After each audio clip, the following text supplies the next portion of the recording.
차트 한번 볼까요? 이런 거지. 주식은 먹을 게 많이 보일 때 주식을 많이 갖고 있는 게 맞아. 그죠? 그리고 통상적으로 명절 때는 명절을 앞두고는 좋은 시장이 특히 우리 시장은 그렇게 크지 않았어. 그죠? 자, 생각해 보시라고.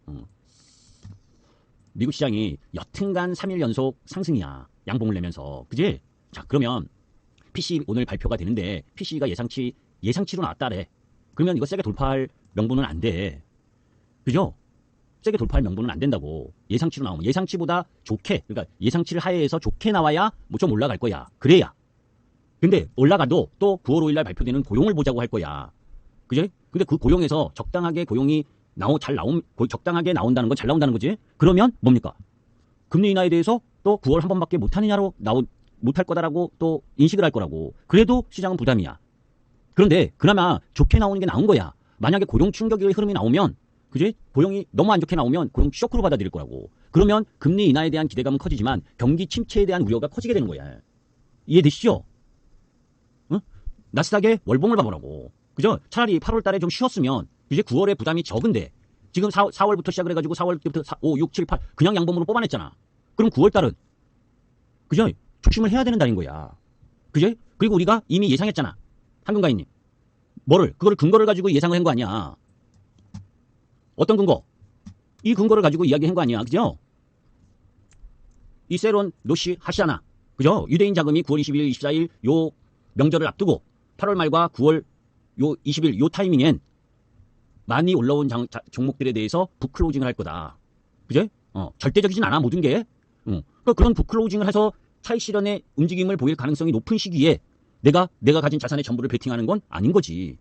그죠? 오히려 요게 딱 끝나고 용키푸르라는 대속제의 날, 그죠? 대속제의 기간 중에 핵심이 10월 1일, 10월 2일이 지나면 요게 지나고 나서는 매수세가 들어온단 말이야. 그러면 우리 시장이 10월 3일 그때부터 연휴잖아. 그러면 우리는 만약에 주식 관리를 잘 하다가 9월 요거 지나고 9월 26일, 10월 2일 추석 전, 오히려 추석 전 부분에 조정을 보일 때 매수하는 게 맞다라고 보는 거야.